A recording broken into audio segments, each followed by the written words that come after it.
Nahmaduhu wa nasta'inuhu wa nastaghfiruh wa na'udzu billahi min syururi anfusina wa min sayyiati a'malina may yahdihillahu fala mudilla lah wa may yudlilhu fala hadiyalah.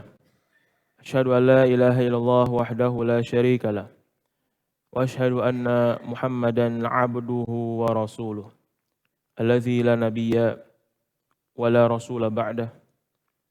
Allahumma salli wa sallim wa barik ala hadzal nabiyul karim nabiyina Muhammadin wa ala alihi wa ashabihi wa man tabi'ahum bi ihsanin ila yaumiddin. Alhamdulillah, puji syukur kita panjatkan kehadirat Allah Subhanahu wa taala atas begitu banyak nikmat yang Allah berikan kepada kita sampai dengan hari ini. Sampai dengan ba'da subuh ini dan di hari-hari yang paling terbaik ini, Allah memberikan kita nikmat umur, nikmat taufik dan hidayahnya, sehingga hati terasa begitu tenang, begitu damai, menerima panggilan Allah Subhanahu wa taala dengan penuh pengharapan agar kita termasuk orang-orang yang bertakwa di sisi Allah Subhanahu wa taala. Agar kita mengharapkan rahmat dari Allah Subhanahu wa taala kelak di yaumil akhir. Tentunya rahmat Allah Subhanahu wa taala tidak mungkin diraih oleh seorang mukmin hanya dengan bermalas-malasan, hanya dengan bersantai-santai saja. Tetapi harus dengan usaha, dengan ijtihad, bersungguh-sungguh untuk meraih derajat takwa di sisi Allah Subhanahu wa taala.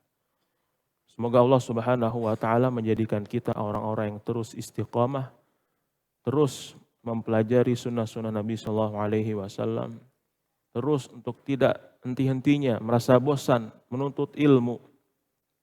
Ya, terus untuk menghadiri majelis-majelis ilmu, kajian-kajian, menambah khazanah kita, menambah wawasan kita, tentunya dalam bidang fikih, bidang-bidang yang lainnya yang diperlukan untuk menjadi bekal kita. Karena pada hakikatnya bukan hanya kita saja yang menerima ilmu ini, tapi kita punya tugas, kita punya peran menyampaikan ilmu ini kepada sanak saudara kita, khususnya keluarga inti kita. Sehingga nantinya kita tidak masuk surga sendirian, melainkan berbondong-bondong. Ya, mengajak satu sama lain, saling tarik-menarik untuk menuju tempat peristirahatan terakhir. Karena dunia ini hanyalah tempat transit sementara. Ketika kita berpisah dengan saudara kita, dengan keluarga kita, dengan orang yang kita cintai, tidak perlu khawatir, ini hanya sementara. Tetapi perpisahan yang sangat disesali adalah ketika yang satu berada di surga dan yang satu lagi berada di neraka. Wal iyazubillah, tsumma na'udzubillah. Salawat dan salam tak lupa kita haturkan dan kita sampaikan kepada kekasih kita, kepada suri tauladan kita, Nabi besar Muhammad sallallahu alaihi wasallam, beserta para keluarganya, para sahabatnya, dan pengikutnya hingga akhir zaman. Dan kita terus berikhtiar kepada Allah Subhanahu wa taala agar jangan sampai lisan kita pelit untuk mengucapkan selawat kepada Nabi Muhammad sallallahu alaihi wasallam. Dan juga berikhtiar agar menerapkan, mengamalkan, mengimplementasikan seluruh apa yang bisa kita kerjakan dari sunnah-sunnah Nabi sallallahu alaihi wasallam. Mudah-mudahan kelak kita semua dikumpulkan di yaumil akhir dan juga mendapatkan keistimewaan, yaitu adalah syafaatul uzma di yaumil mizan. Yang kami muliakan, yang kami hormati orang tua kita, Bapak Ketua Yayasan Masjid Besar Al-Falah Cipayung, Bapak Insinyur Haji Haiban Hajid, beserta seluruh jajaran DKM yang dimuliakan, yang dicintai Allah Subhanahu wa taala.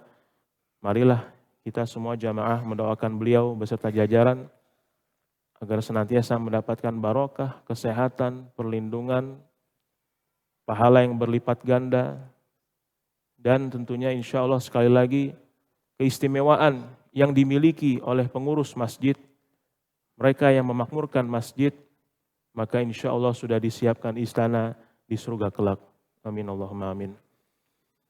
Jamaah Masjid Besar Al-Falah Cipayung yang dimuliakan Allah Subhanahu wa taala.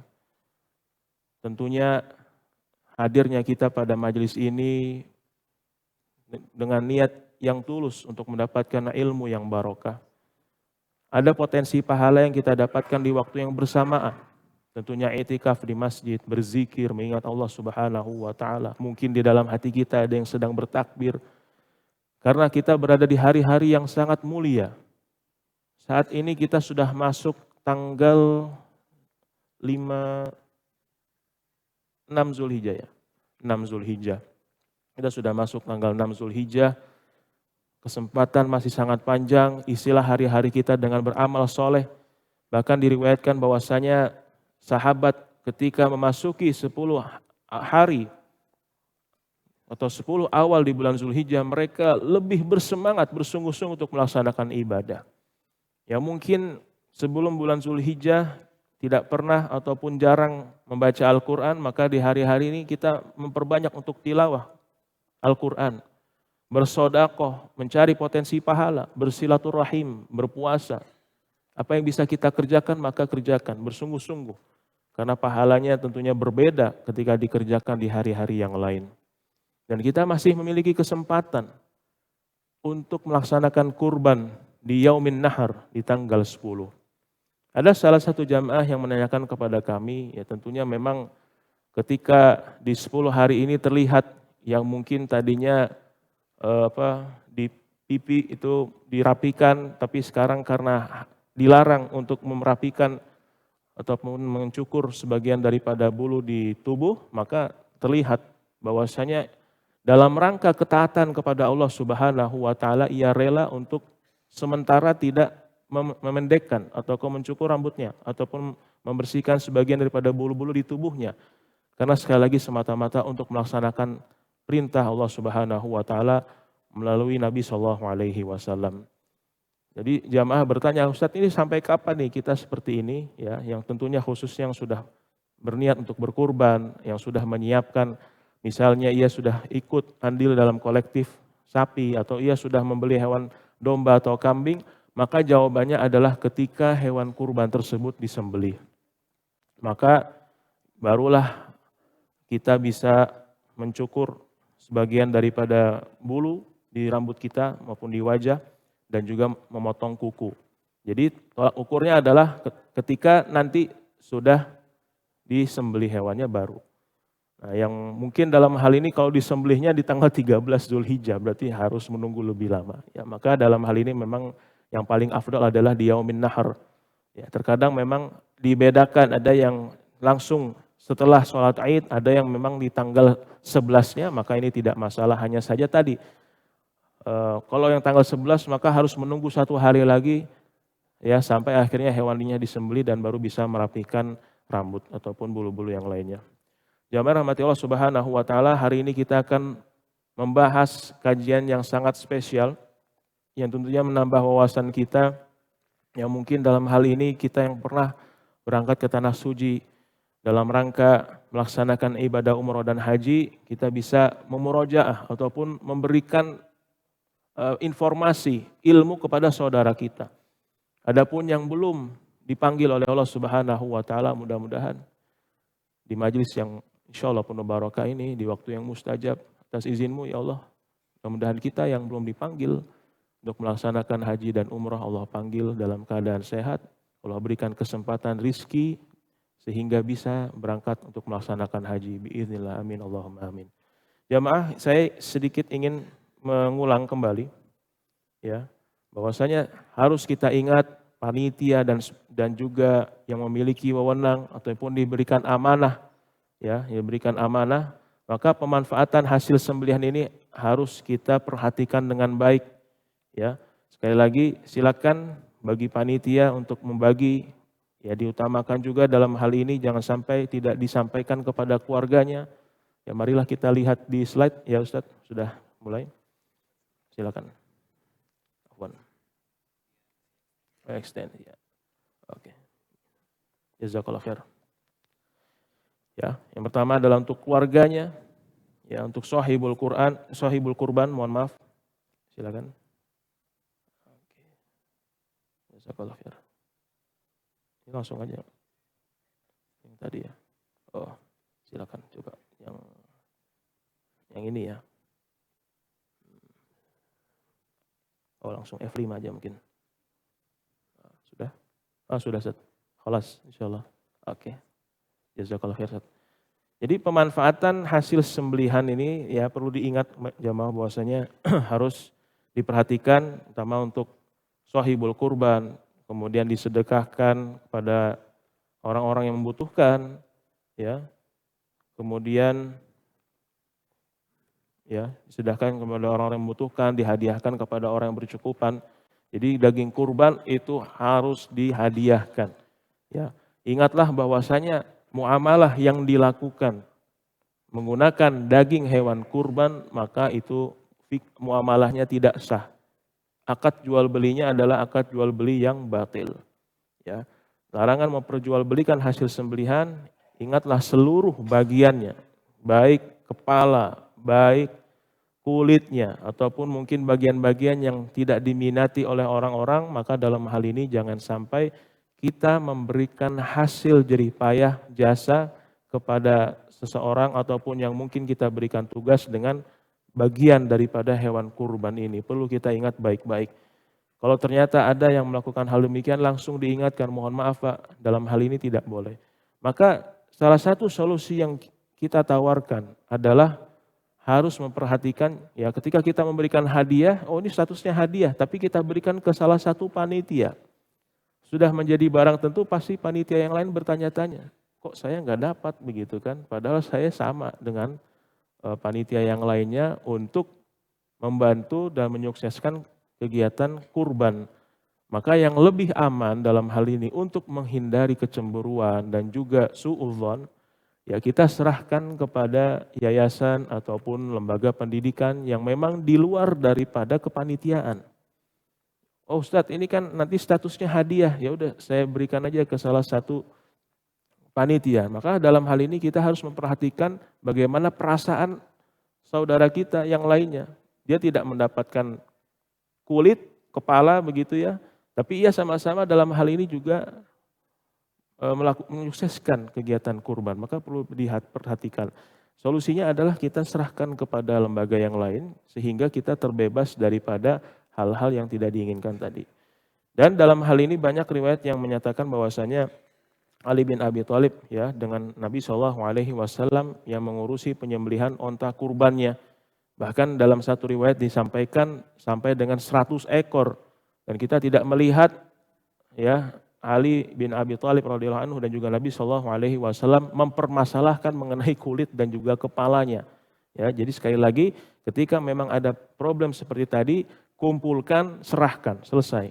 Hadiahkan, ya, jangan dikasih kepada tukang jagal ataupun orang-orang yang kita panggil untuk melaksanakan kegiatan kurban, ya, sehingga nanti jangan sampai dianggap akhirnya ini menjadi balas jasa. Ataupun jasa diganti yang tadinya mungkin biaya operasional, uang, ataupun uang transport, maka diganti dengan bagian daripada hewan kurban. Ingatlah jamaah, ada ancaman keras dalam masalah ini.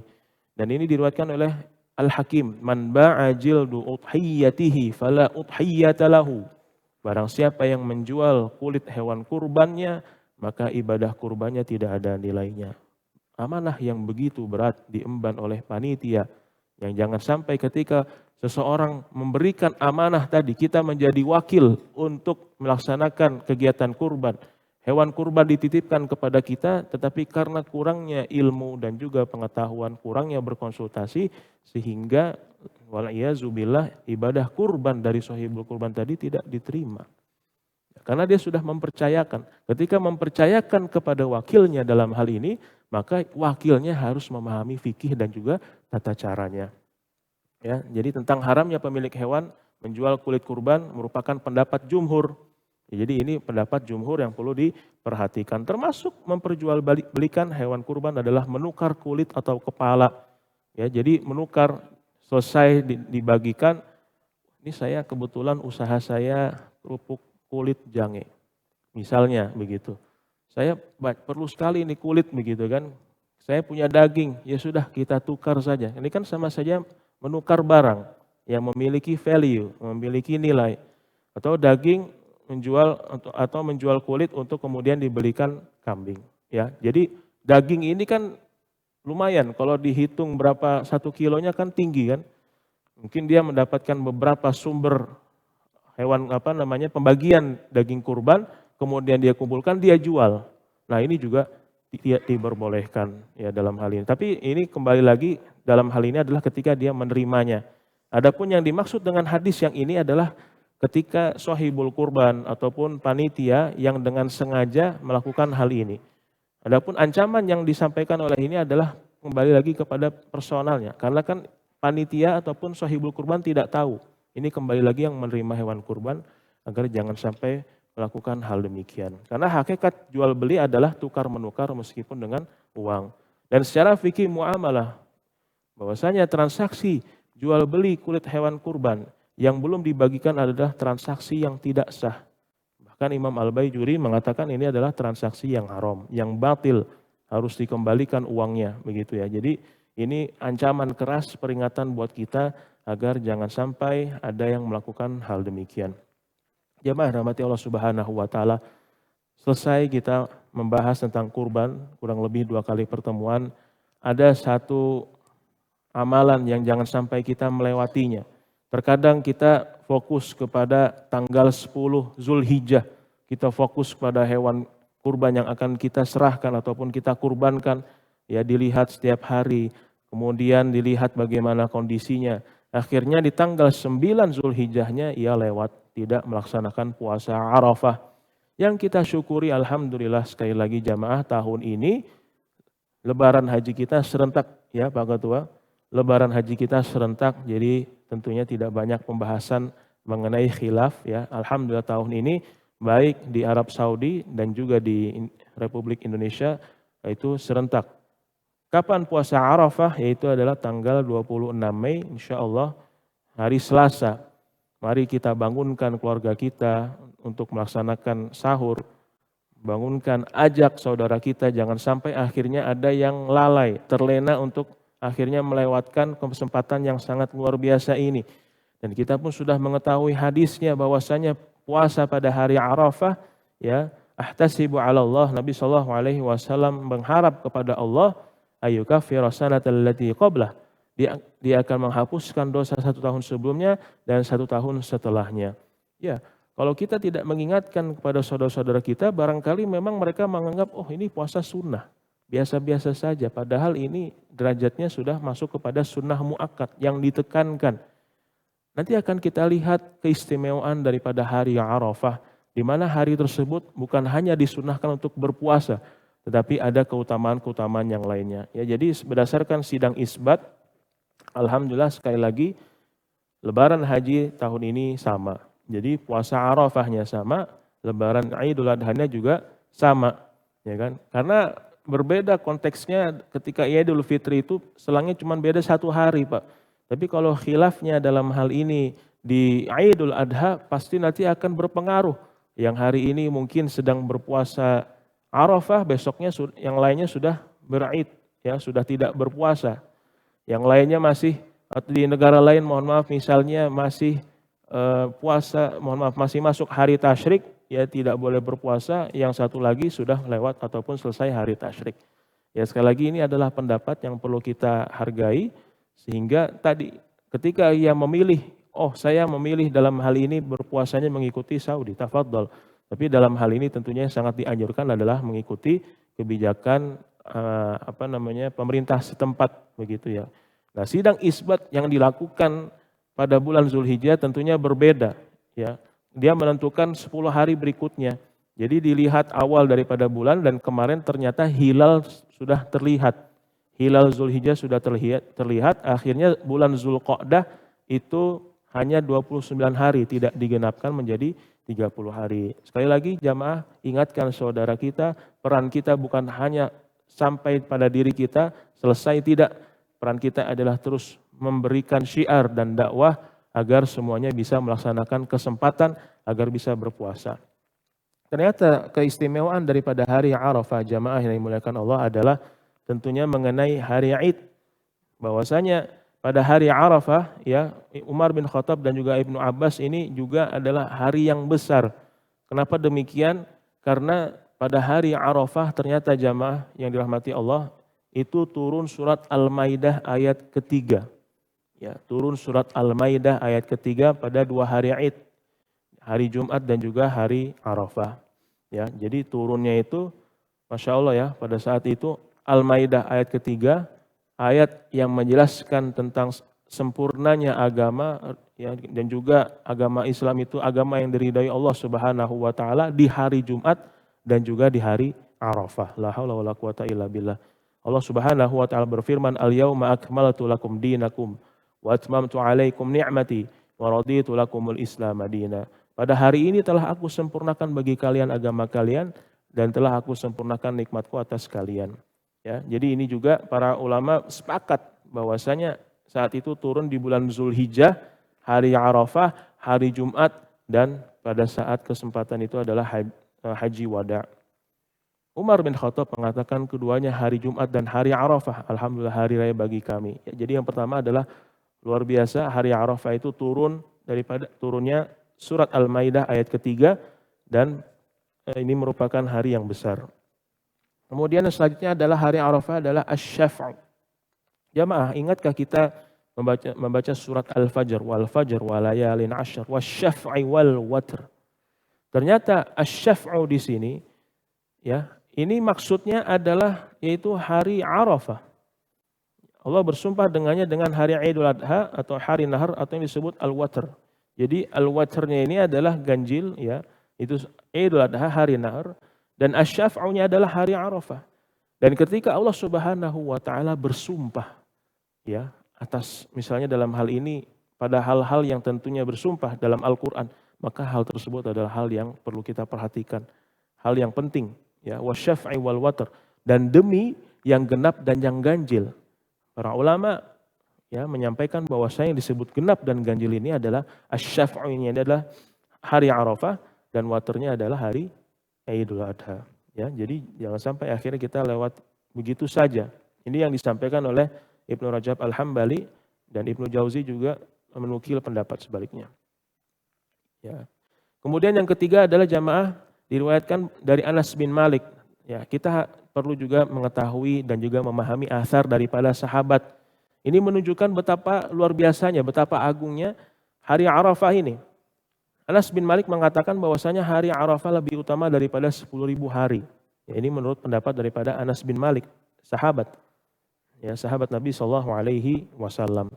Kemudian dari kalangan tabi'in, Atha' bin Abi Rabah juga mengatakan barang siapa yang berpuasa pada hari Arafah, maka ia mendapatkan pahala seperti berpuasa 2.000 hari. Ya, ini menunjukkan keutamaan sekali lagi hari Arafahnya tadi dan juga berpuasa di hari Arafah menurut pendapat daripada sahabat dan tabi'in. Ya, mereka semua adalah generasi salafus soleh yang tidak mungkin kita mengabaikan pendapatnya. Kemudian yang keempat adalah hari Arafah selain berpuasa, selain di mana hari dilaksanakannya wukuf untuk jamaah haji, al-hajj al-Arafah, yang bahwasanya haji itu adalah Arafah. Maka hari Arafah juga adalah hari di mana pengampunan dosa dan pembebasan dari siksa api neraka. Berdasarkan hadis dari Aisyah, ya Ummul Mukminin, ia berkata bahwasanya Rasul SAW bersabda, "Ma min yaumin aktsar min ayyu'tikallahu fihi 'abdan minan nar." Di antara hari yang Allah banyak membebaskan seseorang dari neraka, min yaumin Arafah, dari neraka adalah hari Arafah. Wa innahu la yadnu thumma yubahi bihimul malaika fayaqulu ma arada haula. Dia akan mendekati mereka lalu akan menampakkan keutamaan mereka pada para malaikat. Kemudian Allah Subhanahu wa taala berfirman apa yang diinginkan oleh mereka. Jadi pada hari Arafah banyak orang-orang ya yang dalam hal ini dibebaskan dari api neraka. Ya, kemudian Allah berfirman apa yang diinginkan oleh mereka. Selain hari yang dibebaskan seseorang itu dari api neraka, yang terakhir adalah doa yang terbaik. Jamaah, usahakan dari pagi sampai juga dengan maghrib kita sterilkan waktu kita. Berdoa kepada Allah Subhanahu wa taala. Apa yang menjadi hajat kita, apa yang menjadi keinginan kita, sampaikan. Ini hari yang tentunya doanya mustajab, diterima dan diijabah oleh Allah Subhanahu wa taala. Khairud du'a yaum Arafah. Abdullah bin Amr radhiyallahu anhu meriwayatkan dari Nabi sallallahu alaihi wasallam, ya, beliau bersabda, khairud du'a du'a yaum Arafah. Sebaik-baik doa adalah doa pada hari Arafah. Wa khairu ma qultu ana wan nabiyyun min qabli, ya, la haula wala quwata illa billah. Dan sebaik-baik ucapan yang aku dan juga para nabi, ya, nabi-nabi, an-nabiyun, para nabi sebelumku yang diucapkan adalah la ilaha illallah wahdahu la syarikalah lahul mulku wa lahul hamd wa huwa ala kulli syai'in qadir. Selain kita memanjatkan doa-doa yang kita sampaikan, kita memiliki hajat khusus. Mungkin kita yang masih diberikan ujian berupa penyakit agar Allah bisa sembuhkan. Mungkin hutang piutang, mungkin kesulitan dan juga kesusah payahan. Maka di yaum Arafah tadi sampaikan kepada Allah Subhanahu wa taala. Karena ini adalah sebaik-baiknya doa. Dan jangan lupa kita juga mengamalkan doa yang dilakukan oleh Nabi Shallallahu alaihi wasallam dan juga para nabi-nabi yang terdahulu adalah la ilaha illallah wahdahu la syarikalah lahul mulk wa lahul hamd wa huwa ala kulli syai'in qadir. Hadis riwayat At-Tirmizi. Jamaah rahmati Allah Subhanahu wa taala, inilah pesan mengenai puasa pada hari Arafah. Hari apa Bapak Ibu? Hari Selasa. Ingat, hari Selasa. Mungkin dari kalangan ummahat sudah mempersiapkan untuk sahurnya, apa tidak mengapa. Yang penting akhirnya semua anggota keluarga kita yang tentunya dalam hal ini diperbolehkan untuk berpuasa, tidak sakit, tidak sedang berhalangan, atau mungkin safar misalnya, walaupun misalnya safarnya tidak terlalu sulit maka berpuasa. Sayang sekali, 1 tahun sekali. Ya, umur kita sampai dengan 10 di awal bulan Zulhijjah ini adalah nikmat yang begitu besar. Jangan sampai akhirnya kita kufur nikmat, kita tidak melakukan apa-apa, lewat begitu saja. Ya, orang-orang yang merugi adalah mereka yang lalai. Ia tidak memperhatikan apa nih kira-kira hari-hari yang sedang ia lewati. Ternyata ada hari-hari besar yang perlu ia persiapkan dengan baik. Semoga Allah Subhanahu wa taala jadikan kita, keluarga kita, ya, orang-orang yang soleh dan soleha, dan terus berikhtiar agar menjalankan sunnah-sunnahnya, dan dalam hal ini diberikan kesehatan agar di hari Selasa kita semua dapat berpuasa Arafah. Jamaah rahmati Allah Subhanahu wa taala, sebagaimana materi kita, saya akan menyampaikan sedikit beberapa poin penting mengenai ihram, ya. Yaitu adalah ihram dan sifatnya. Ini yang menjadi dalil kenapa ada yang disebut haji qiron, haji ifrad dan juga haji tamattu. Terkadang kita sebagai jamaah kita ikut saja, ya sudah, saya ikut pembimbing, ya itu bagus sekali. Tapi alangkah lebih baiknya kita juga memahami kenapa dan bagaimana dan apa dasarnya. Jamaah, izinkan saya menyampaikan satu hadis yang mencakup semua daripada atau mencakup 2 sampai 3 jenis daripada manasik haji. An Aisyah radhiyallahu anha qalat kharajna ma'an nabi am hajjatil wada'. Dari Aisyah radhiyallahu anha ia berkata, kami keluar bersama Rasul sallallahu alaihi wasallam pada tahun haji wada'. Ya. Faminna min ahli bi umrah. Di antara kami ada yang berihram untuk umrah. Wa minna man ahalla bi hajj wa umrah. Dan yang berihram untuk haji dan umrah, ini yang nanti akan kita bahas disebut adalah haji qiran. Wa minna man ahalla bi hajj. Dan ada yang berihram untuk haji saja. Rasul sallallahu alaihi wasallam berihram untuk haji. Wa ahalla Rasul sallallahu alaihi wasallam bil hajj. Fa amma man ahalla bi umrah fahalla. Bagi yang berihram untuk umrah, ia boleh tahallul setelah itu. Wa man ahalla bi hajjin, siapa yang bertahallul untuk haji atau menggabungkan antara haji dan umrah, au jama'al hajja wal umrah, falam yahillu hatta kana yaumun nahar, maka ia tidaklah tahallul kecuali hari nahar. Satu hadis ini yang diriwayatkan oleh Imam Bukhari dan Muslim muttafaqun alaih mencakup 3 daripada jenis manasik haji. Dan dari hadis tersebut bisa kita pahami bahwasanya haji wada' itu adalah pada tahun 10 Hijriyah. Dan orang yang berihram berarti mengeraskan suaranya. Jamaah rahmati Allah Subhanahu wa taala, kita mengetahui bahwasanya melaksanakan ataupun melafazkan niat ini ada khilaf. Kita harus menghargai, ada yang mungkin mengucapkan, ada yang mungkin dalam hati, khususnya sholat dan juga yang lainnya. Adapun khusus ihram, umroh dan haji, maka disunahkan untuk mengeraskan suaranya. Ya, seperti misalnya contoh labbaik Allahumma umratan, labbaik Allahumma umratan wa hajjan. Ya, maka ini perlu dikeraskan ketika kita sudah sampai di mikot. Ya, kita sudah sampai di mikot. Adapun persamaan dan perbedaan antara umroh dan haji kita lewati saja, kurang lebihnya kita sudah memahaminya. Maka dalam hal ini ya kita perlu mengetahui 3 daripada jenis manasik haji. Masya Allah tabarakallah. Ketika kita melihat syariat yang begitu sempurna ini, Allah memberikan pilihan kepada hambanya. Dan 3-tiganya benar, 3-tiganya diterima, sah. Bahkan kalau kita masuk dalam dunia qiraah, baca Al-Quran, di mana waktu kami dulu mengenyam pendidikan di Yordania, itu subuhnya imamnya itu khusus subuh biasanya menggunakan riwayat yang lain. Riwayat Warash dan sebagainya. Yang mungkin kita kalau mendengarnya ini sangat asing. Tetapi ternyata semuanya itu sahih, benar. Jadi betapa beragamnya jalur periwayatan dan juga pendapat-pendapat yang ada di dalam syariat kita. Jadi sejak kita memulai mempelajari fikih saja kita harus berlapang dada karena akan banyak perbedaan. Ya. Maka haji qiran yang pertama, maksud daripada haji qiran adalah ayyuhrima bil umrah wal hajj jami'an. Menggabungkan umroh dan juga haji sekaligus. Jadi niat umroh dan juga haji secara berjamaah ini secara bersamaan. Maka ini disebut dengan haji qiran. Ya. Seseorang dikatakan melaksanakan haji dengan cara qiran adalah manakala dia melakukan ibadah haji dan umroh digabung dalam satu niatan sejak mulai berihram. Ya. Jadi yang disebut dengan haji qiran ini kalau kita ambil perumpamaannya seperti sambil menyelam minum air.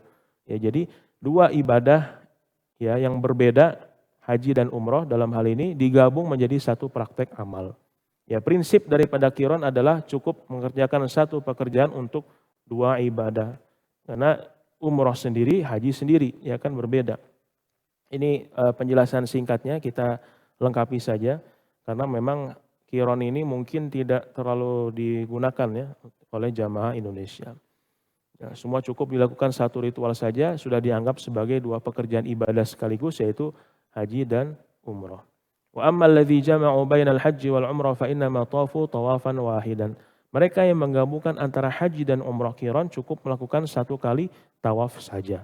Ya, ini penjelasannya nanti akan kita perdalam di kesempatan berikutnya. Nah, inilah yang menjadi perbedaan, yaitu adalah haji ifrad. Ternyata haji ifrad ini adalah haji yang dilakukan oleh Nabi SAW.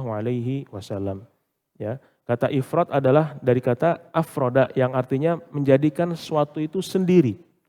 Memisahkan sesuatu yang bergabung menjadi sendiri-sendiri. Kenapa? Karena haji ifrad ini hanya untuk tentunya berniat haji saja. Nanti akan kita bahas tamattu. Dan kita bahas kenapa tamattu itu harus membayar denda.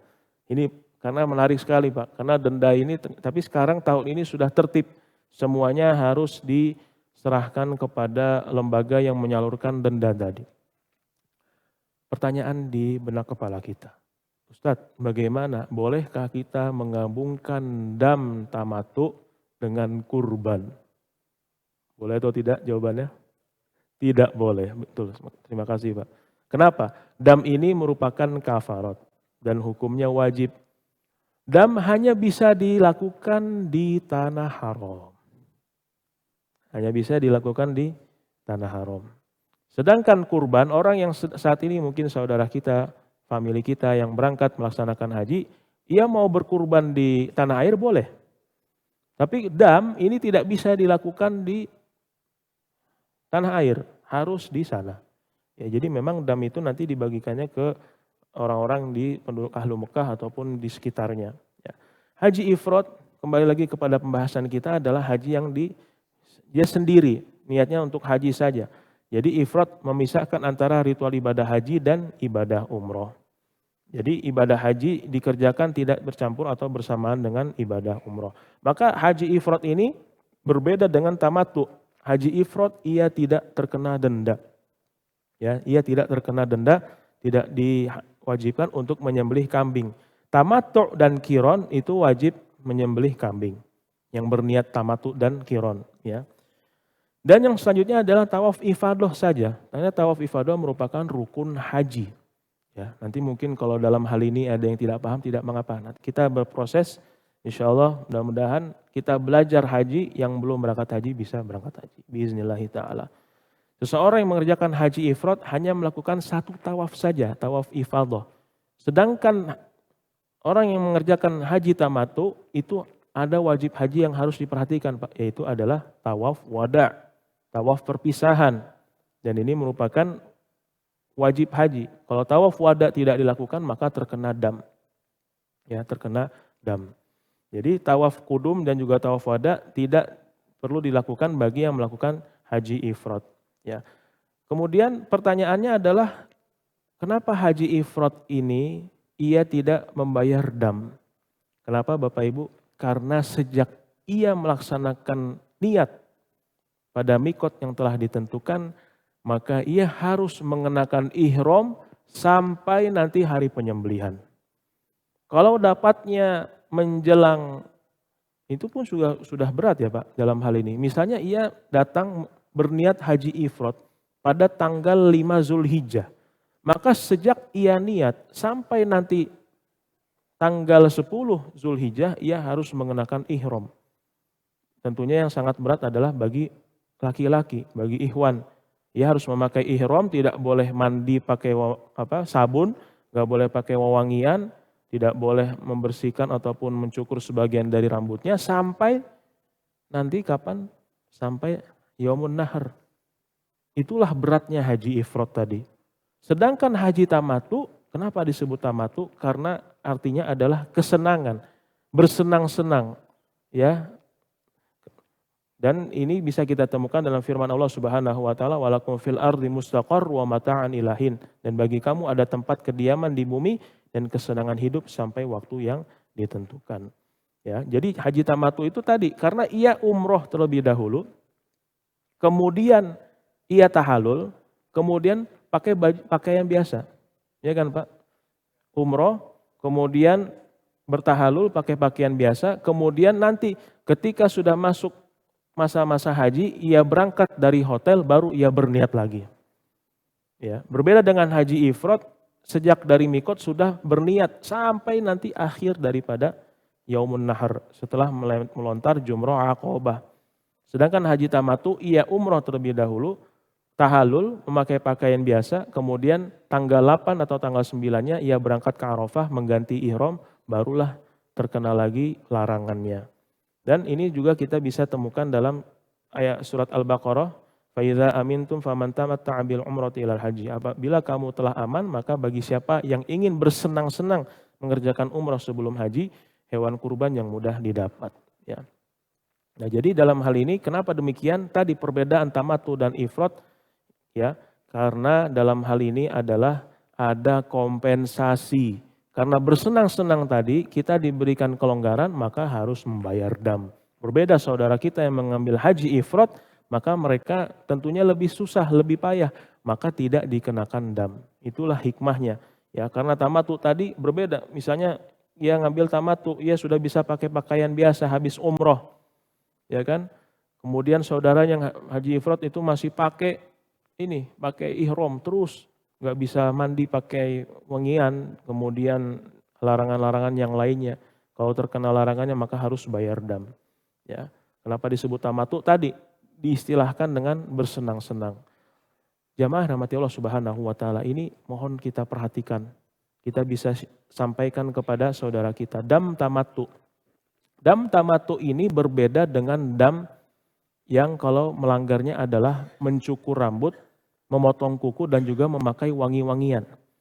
Jadi dam ini ada dua Pak, Bu. Berbeda. Dam tamatu, ya, ini harus berurutan dan juga sudah ditentukan. Salah satunya adalah dalam hal ini dam yang memang ia mengambil niat tamatu. Dam ini apa artinya? Dam ini adalah darah. Maksudnya ada kambing ataupun hewan kambing atau domba yang harus disembelih. Ya, ini kenapa disebut dam? Dam itu artinya darah, mengalirkan darah. Ya, maka kalau kita lihat dam tamatu ini, haji tamatu ini, itu diberikan pilihan. Kalau ternyata ia tidak sanggup untuk menyembelih kambing, maka Allah Subhanahu wa taala memberikan solusi. Mungkin ada yang berangkat haji tetapi mohon maaf mungkin pas-pasan bekalnya Pak. Kan ada yang seperti itu. Ia memang sudah menghitung sampai akhir tapi pas. Kalau ditambah untuk mengeluarkan dam maka kurang uangnya bisa jadi. Walaupun Allah maha luas rezekinya. Maka bisa diambil pendapat berikutnya ataupun cara berikutnya adalah boleh diganti. Ya ini terkadang pembimbing haji langsung mengeneralisir. Pak ini langsung kita bayarkan damnya. Ya, silakan kumpulkan uangnya, nanti kita serahkan. Bagus. Tapi kita tanyakan dulu kepada jamaah, ini gimana? Oh, mohon maaf Pak, saya ternyata uang saya pas-pasan. Saya ingin mengambil berpuasa. Boleh. Ini kebijakan. Ini penting sekali. Ya, mungkin kita yang memiliki travel dan sebagainya sampaikan, Bapak mau membayar dam atau berpuasa? Oh, saya mau berpuasa. Silakan, itu haknya. Tidak boleh mengeneralisir. Bagaimana cara berpuasanya? Adalah 3 hari dikerjakan selama berhaji. Jadi ketika mereka selesai dalam hal ini melaksanakan, maksudnya masih di sana dalam rangka berhaji itu mereka berpuasa ya selama di tanah suci dan 7 hari setelah pulang ke tanah air, totalnya 10 hari. Ya. Apa dalilnya? Fa idza amintum faman tamatta'a bil umrati ilal haji famastaysara minal hadi. Apabila kamu telah aman, maka bagi siapa yang ingin bersenang-senang mengerjakan umroh sebelum haji, hewan kurban yang mudah didapat. Jadi yang pertama pilihannya adalah apa Pak Bu? Menyembelih, menyembelih hewan, dam. Ya. Kemudian, tetapi jika ia tidak menemukan, maka wajib berpuasa 3 hari ketika masa haji tadi, dan 7 hari apabila telah pulang. Jadi ya ini tadi dam tamatu, kemudian dalam hal ini juga ketika seseorang itu meninggalkan wajib haji, ia tidak mabit di Musdalifah dan seterusnya. Ini yang disebut dengan yang pertama, yaitu berurutan dan ditentukan, tartib dan juga takdir. Adapun dam yang berikutnya, takhir dan takdir, boleh memilih dan sudah ditentukan. Jadi dam khusus dengan haji berbeda dengan dam yang memang dalam hal ini dilakukan oleh personal, ya khususnya larangan-larangan tadi, mencabut atau mengunting kuku, sengaja ya. Kalau lupa nggak masalah, asalkan jangan dibuat-buat. Ataupun memakai pakaian berjahit, ataupun memotong kuku dan memakai wangi-wangian, maka diberikan pilihan. Kalau yang pertama tadi Pak, kalau tidak bisa baru berpindah. Kalau ia tidak bisa menyembelih kambing, maka baru ia berpuasa. Tapi yang ini silakan dipilih salah satu. Itu adalah menyembelih seekor kambing juga. Boleh juga memberikan makan ataupun bersedekah kepada 6 orang fakir miskin. Atau berpuasa 3 hari. Masya Allah, begitu luas ilmu yang Allah berikan kepada kita. Dam tidak bisa digeneralisir. Kalau pelanggarannya karena memotong kuku, kemudian memakai wangian, memakai pakaian berjahit, maka ini dam yang berlaku. Adapun dam tamatu tadi tidak seperti ini. Ia adalah menyembelih kambing, 1 ekor kambing, atau tadi berpuasa 10 hari, 3 hari di tanah suci dan 7 hari di tanah air. Jadi ada waktu itu juga kawan kami, dia dari Suriah, mahasiswa juga, karena waktu itu tidak ada penerbangan dari Damaskus ke Jeddah, mereka naik bis Pak. Jadi kalau kawan-kawan yang dari mahasiswa Syria, mereka juga dapat kuota untuk menjadi petugas haji Pak. Jadi selalu pasti mampirnya ke Jordan dulu, karena Syria, Jordan baru Saudi gitu kan. Beliau memiliki 3 orang anak gitu kan. Dia dalam hal ini boleh saja karena mereka punya kesempatan kemudian lulus seleksi dan juga mendapatkan honor begitu. Setelah dihitung honornya pas-pasan untuk keluarganya karena ia masih memiliki hutang. Akhirnya dalam hal ini ia menyampaikan, oh saya mohon maaf saya nggak ikut untuk mengeluarkan dam karena tanggungan saya banyak. Jadi saya memilih berpuasa tadi. Jadi Allah Subhanahu wa Ta'ala Maha penyayang dan paham kepada kita. Kalau ternyata tidak mampu untuk menyembelih 1 ekor kambing, Allah berikan, oh silakan bisa berpuasa sama setara dengan dam yang telah ditentukan tadi. Itu khusus dam tamatu. Adapun yang tadi Pak, misalnya yang saya sampaikan, ya, yang ada di anggota tubuh kita, memakai wangian, kemudian mencabut, ini damnya bisa dipilih. Maka tinggal dihitung saja. Ya ini jangan sampai dilakukan. Ya kan? Kalau yang tadi dam tamatu tidak bisa terhindarkan karena memang wajib untuk dikeluarkan.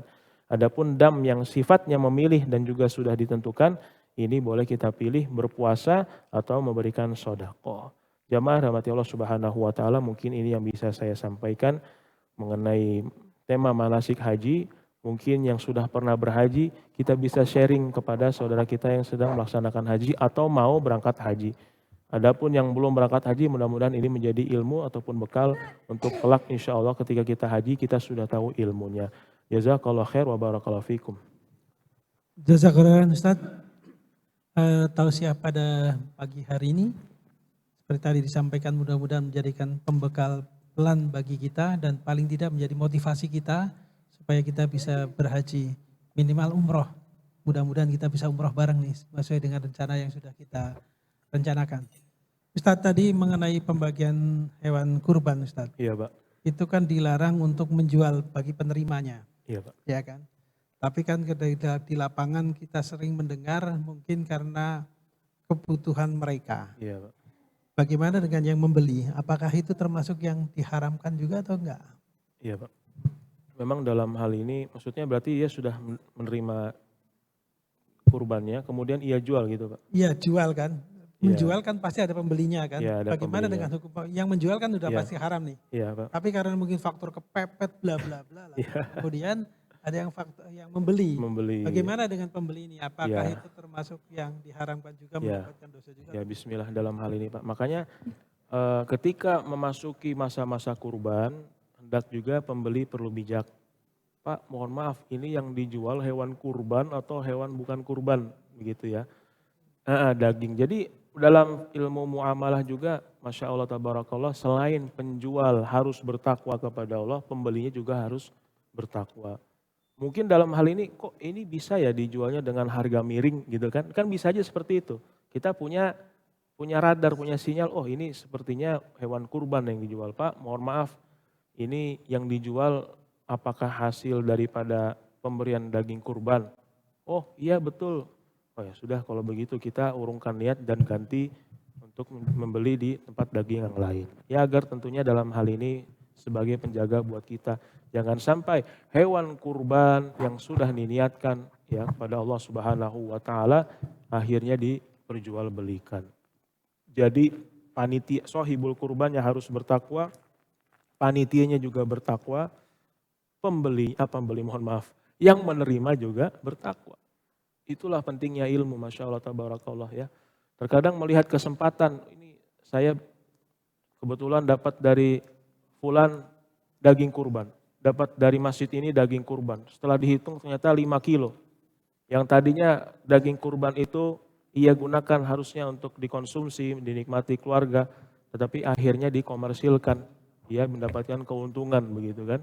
Maka dalam hal ini pembeli juga perlu menanyakan, Pak, ini daging kurban atau bagaimana statusnya? Oh, bukan Pak, ini mah daging biasa yang biasa kita sembelih di rumah potong, bukan statusnya bukan daging kurban. Oh ya sudah aman. Tapi kalau ternyata oh ini daging kurban Pak, mohon maaf saya kepepet, ya sudah kita sebagai pembeli ganti ataupun cari yang lain. Walaupun mungkin ia menawarkan murah dan daging yang segar. Dan kita yakini daging kurban itu daging yang enak ya Pak. Jadi rasanya itu Masya Allah tidak bau perengus begitu ya, karena disembelih dan juga kita yakini caranya sesuai dengan yang disampaikan oleh Nabi SAW dan juga teknik-teknik yang sudah disampaikan. Ya, mengasahnya dengan tajam, kemudian mengalirkan darahnya, maka tentunya ketika hal ini dilakukan, insya Allah dagingnya juga lebih berkualitas. Kira-kira itu jawabannya. Sama satu lagi Pak, ada pertanyaan. Ustadz, saya dalam hal ini waktu itu belum melaksanakan akikoh. Pertanyaannya, apakah boleh menggabungkan akikah dan juga kurban? Dalam hal ini para ulama khilaf. Yang membolehkan adalah Imam Ar-Romli, tapi saya cenderung dalam hal ini memisahkan. Kenapa demikian? Karena tentunya kurban ini ya waktunya terbatas Pak. Hanya dari tanggal 10 sampai dengan tanggal 13. Sedangkan akikah ini luas ya. Ketika memang orang tua menyampaikan, oh kamu belum diakikah gak waktu itu, maka silakan dipisahkan saja. Kenapa? Karena akikah sendiri dari sisi distribusinya berbeda. Kalau akikah itu daging mentah atau yang sudah dimasak Pak? Sudah dimasak. Sedangkan kurban dia adalah daging mentah. Disitulah perbedaannya yang perlu kita perhatikan. Maka dalam hal ini ketika ada penyampaian demikian, insya Allah Allah berikan rizkinya, silakan berkurban terlebih dahulu. Nanti kalau sudah ada rizkinya, silakan melaksanakan akikah. Kira-kira itu Pak tambahannya. Barakallah. Baik, semakin jelas. Silakan Pak yang bertanya. Silakan. Assalamualaikum warahmatullahi wabarakatuh. Waalaikumsalam warahmatullahi Ustadz, wabarakatuh. mengenai niat haji, Ya, Pak. pakai baju ihram, ada yang di Kornul Manajil, di Yulangjam, di atas kapal, sudah pakai baju ihram, dan ada yang dari Madinah. Apakah dalilnya kuat dua-duanya? Terima kasih. Wassalamualaikum warahmatullahi wabarakatuh. Waalaikumsalam warahmatullahi wabarakatuh. Terima kasih Pak, pertanyaannya sangat bagus sekali. Mikot adalah tempat ditentukannya untuk memulai melaksanakan, untuk berihram, ya Pak. Semua tempat-tempat yang Bapak sampaikan tadi, ini dalilnya sudah ada di hadis Nabi SAW dan juga Nabi yang menyampaikannya. Kalau misalnya dari Yaman, ada dari Yalamlam, mungkin namanya saya lupa, nanti saya sampaikan kembali. Ada juga namanya Qarnul Manazil, ada dari Abyar Ali, ya kan kalau dari Madinah biasanya ada namanya Masjid Abyar Ali, kita di situ mengganti pakaian kita. Mungkin ada yang dari Hotel Madinah sudah mengganti pakaian ihram, ada yang di situ juga. Maka semuanya ini adalah dalil yang sudah ditentukan oleh Nabi SAW dan semuanya benar. Ini adalah tempat-tempat yang sudah ditentukan langsung oleh Nabi SAW, baik dari seluruh penjuru kaum muslimin yang tinggal di sekitar daripada Arab Saudi. Ada yang datang dari utara, ada yang datang dari barat, ada yang datang dari timur dan juga selatan. Jadi mikot-mikot ya Al-Juhfah, kemudian Zulhulaifah dan seterusnya itu Yalamlam, Qarnul Manazil, maka dalam hal ini itu sudah ditentukan tempat-tempatnya. Nah, adapun mungkin yang dalam hal ini misalnya di atas pesawat, maka memang harus seperti itu, Pak.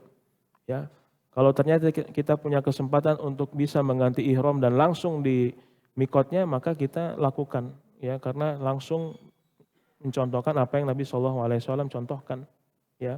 Nah, berbeda dalam hal ini tamattu. Tamattu itu ada dua, Pak. Yang pertama mikot makani. Mikot makani tadi yang disampaikan ya Pak. Itu khusus untuk umrohnya. Ada mikot zamani. Mikot zamani adalah mikot yang disampaikan adalah pada waktunya. Jadi sebelum ia berangkat ke Arafah, maka disebut mikot zamani tadi. Ia ganti ihramnya dari hotel, Pak. Ini memang yang diberikan spesial untuk tamattu. Makanya ia harus membayar kompensasi dam. Karena diberikan kemudahan. Berbeda dengan haji ifrad, dari sejak ia mikot makani tadi, ia pakai ihram terus, Pak. Bayangkan, ya. Mungkin 10 hari pakai ihram itu luar biasa, Pak. Bukan hal yang mudah kita bayangkan. Pasti sulit. Nggak boleh motong kuku, nggak boleh. Yang paling sering kita lupanya itu cuci tangan, Pak. Pakai ihram itu ada sabun kita pakai cuci tangan. Ya kalau tidak sengaja nggak apa-apa, tapi kalau sengaja itu yang akhirnya terkena dam tadi. Jadi yang Bapak tanyakan betul, semuanya sahih. Hadisnya dari Nabi SAW. Itu yang disebut dengan mikot makani. Sekali lagi mudah-mudahan Allah Subhanahu wa taala memanggil kita ke tanah suci dalam keadaan sehat untuk melaksanakan ibadah umroh dan haji biidznillah taala. Terima kasih, Pak. Silakan, mungkin ada yang lain. Sudah masuk syuruk, Pak ya? Belum ya? Oh ya. Masih langsung aja Pak Ustadz. Silakan, Pak. Ini banyak terjadi apa yang tadi disampaikan sebelumnya tentang pembagian kurban. Iya, Pak. Ini yang mendapatkan juga keimanannya, ketakwaannya seperti itu. Kemudian dia membutuhkan materi, dijual. Yang membeli juga seperti itu kondisinya. Iya. Nggak sama-sama lemah, nggak tahu. Apakah ini kembali kepada panitia harus memahami atau menjelaskan? Bagus sekali, Dan Pak. sebagainya. Makasih Pak. Pak, iya, makasih banyak, Pak. Ini juga jadi sarana dakwah, Pak, sebenarnya. Bagus sekali yang Bapak sampaikan. Jadi panitia bukan hanya membagikan, tapi memberikan edukasi. Ini saya baru teringat gitu ya. Ya tadi pas Bapak ingatkan betul juga. Ternyata panitia kita perlu mengedukasi, mungkin dikumpulkan, Pak, Bu, jangan dijual lagi ya, misalnya. Bagus sekali, Pak. Ya, terima kasih. Jadi dalam hal ini mungkin panitia yang langsung dalam hal ini bisa kita sampaikan yang mempunyai tugas untuk membagikan daging hewan kurban, kita sampaikan, Pak, ini sudah statusnya hadiah, sodako, ya hadiah. Dan ini kurban ini menurut fikih tidak boleh diperjualbelikan. Jadi silakan Bapak nikmati, jangan dijual belikan gitu. Jadi sampaikan mungkin kalau memang yang mendapatkan kupon tadi bisa dikumpulkan sebentar, kita sampaikan dakwanya. Kalau ternyata mereka masih melakukan, itu kembali ke mereka. Kita sudah menyampaikan dan sudah mengingatkan. Saya kira ini sangat bagus sekali, Pak. Terima kasih banyak. Ya, panitia memiliki peran dalam hal ini.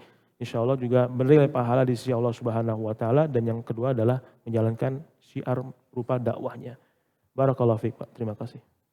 Baik, terima kasih. Mudah-mudahan nanti kami juga bisa melaksanakan Ya, Pak. untuk mengingatkan kepada penerima maupun juga pekurban untuk tidak menjual. Ya, tidak menjual. Dan juga jamaah juga jangan sampai membeli. Nah, yang penting kalau nggak ada penjual, nggak ada pembeli kan nggak laku kan? Nggak laku. Kecuali disodakohkan lagi boleh. Misalnya saya punya, mohon maaf memotong Pak, saya punya daging kurban ternyata dapat dari beberapa sumber gitu kan. Mana mungkin kita tolakkan, tapi ternyata mungkin tetangga kita banyak anggota keluarganya, kita sedekahkan lagi boleh. Kita berikan lagi. Yang penting jangan sampainya, Pak ini saya jual dengan harga miring, itu yang tidak boleh. Jazakallah. Baik, ada lagi Pak? Silakan. Ada di sana tuh, sana ya. Itu. Nah, ini harus diarahkan beliau karena itu langsung sedikit lagi. Nah, ya. Assalamualaikum warahmatullahi wabarakatuh. Waalaikumsalam warahmatullahi wabarakatuh. Silakan, Pak. Mengenai dam itu Pak Ustaz katanya tidak boleh dilakukan di tanah suci ya. Kalau puasa kan boleh. Iya, Pak. Dam tamatu itu harus di tanah suci harus, nggak boleh tanah air ya. Oh, iya, Pak. Jadi sudah Pak tadi pertanyaannya? Bahwa dam itu, Iya, Pak. dam tamatu nggak boleh dilakukan di tanah air. Iya, Pak. Makasih ya. Makasih, Pak. Betul yang Bapak sampaikan sebagaimana yang tadi dijelaskan bahwasanya dam ya dalam hal ini itu memang dilaksanakan di tanah suci, Pak. Makanya di sana sudah ada counter ataupun penyedia apa namanya saya lupa. Mungkin ada yang ingat namanya apakah Al-Dohi atau apa atau mereka yang dipercaya oleh pemerintah Arab Saudi untuk menyalurkan ataupun mengurus mengenai dam tadi. Ya karena dam ini tadi Pak, saya juga agak khawatir kalau kita memang titipkan kepada orang yang memang dalam hal ini ia belum amanah. Ya kan, bayangkan kalau ternyata yang difoto, yang dilaporkan itu satu kambing untuk mungkin 20 orang. Laporannya sama, ini sudah dipotong damnya atau sudah ditunaikan. Ternyata kambingnya sama. 20 orang sudah menyetor kepada orang tersebut. Nyata yang disembelih cuma 1 atau 2 itu yang menjadi laporannya. Ya, walaupun dalam hal ini yang berdosa adalah yang diberikan amanah tadi. Tapi seperti itulah kita perlu berhati-hati. Kenapa? Karena dam ini hanya bisa ditunaikan di sana, Pak. Nggak bisa dam kurbannya itu kambing kacang ataupun kambing Jawa yang kemarin kita sampaikan. Tidak bisa. Harus domba ataupun kambing yang ada di tanah suci. Berbeda kalau berkurban.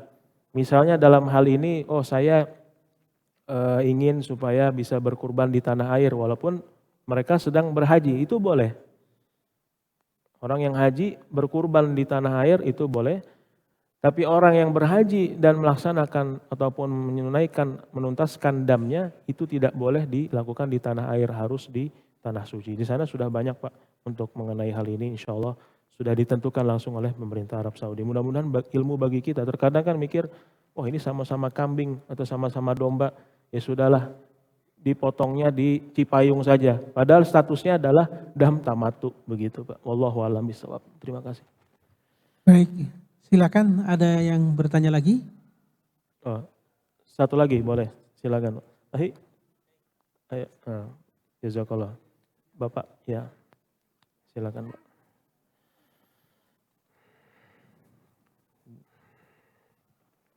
Mohon maaf saya hari ini tidak berpuasa. Ustadz, di kampung kami pembagiannya begini, dipesan misalnya saya mau alat kelaminnya, saya mau ekornya, kan dibagi 7, saya mau kakinya, Ya, saya mau lidahnya, ya, 7 orang bisa begitu Ustadz, dan dagingnya baru dibagikan 7, ya. Oh, boleh baik. enggak? Oh, baik Pak. Jadi diminta begitu ya, sudah booking begitu ya dalam hal ini. Ya, maka dalam hal ini sebenarnya kalau memang statusnya hadiah itu lebih baik. Maksudnya memang yang penting kita mempertimbangkan agar saudara kita itu tidak cemburu. Ya juga yang lain juga harus dalam hal ini ingat juga bahwa itu memang dikasih oleh panitia. Maka sebaiknya dalam hal ini kita serahkan saja ke panitia, begitu kan. Kalau kita meminta seperti itu kan sama saja akhirnya kita memaksa begitu ya Pak. Nah, walaupun dalam hal ini ya boleh-boleh saja karena tidak ada jual beli di situ, tapi sebaiknya kita serahkan saja ke panitia, yang itu yang didapat maka itu persilakan. Atau mungkin boleh juga amanah dari sohibul kurban misalnya bagaimana dengan ini, oh ternyata silakan bebas ya sudah diberikan. Tapi bagi yang meminta dan juga memesan dalam hal ini ya sudah kita terima saja apa yang kita dapatkan begitu Pak. Daripada akhirnya nanti kok yang ini bisa minta saya tidak begitu Pak. Menghindari hal-hal yang akhirnya menimbulkan kecemburuan sosial dan juga konflik antar saudara. Padahal kita sedang berhari raya, kita sedang bergembira, harinya makan dan minum. Tapi akhirnya tadi ada perdebatan, ada diskusi yang akhirnya bisa menimbulkan perselisihan. Jadi mungkin sarannya tadi Pak, kita terima saja daripada kita memesan gitu kan bagian-bagian tubuhnya. Walaupun itu sifatnya ya boleh-boleh saja karena diberikan begitu Pak. Barakallah. Baik. Saya kira kita cukupkan sampai di sini kajian pada pagi hari ini. Insya Allah besok pagi ada kajian bersama Ustadz Fadil Mulyono. Sekali lagi mari kita saling mengingatkan ke keluarga kita. Jangan lupa untuk melaksanakan puasa hari Arafah insya Allah pada hari Selasa. Dan manfaatkan sebaik-baiknya hari Selasa tersebut untuk memohon ampunan kepada Allah. Sebagaimana tadi Ustadz sampaikan bahwa hari tersebut adalah hari yang sangat istimewa. Marilah kita tutup kajian ini dengan lafaz hamdalah bersama-sama. Alhamdulillahirrabbilalamin. Subhanakallahumma wa bihamdika. Asyhadu an la ilaha illa anta. Astaghfiruka wa atubu ilaik. Billahi taufiq wal hidayah. Selamat menikmati hidangan makan pagi ba'da kajian yang sudah disiapkan. Silahkan dilihat menunya apa, saya lupa. Billahi taufiq wal hidayah. Assalamualaikum warahmatullahi wabarakatuh.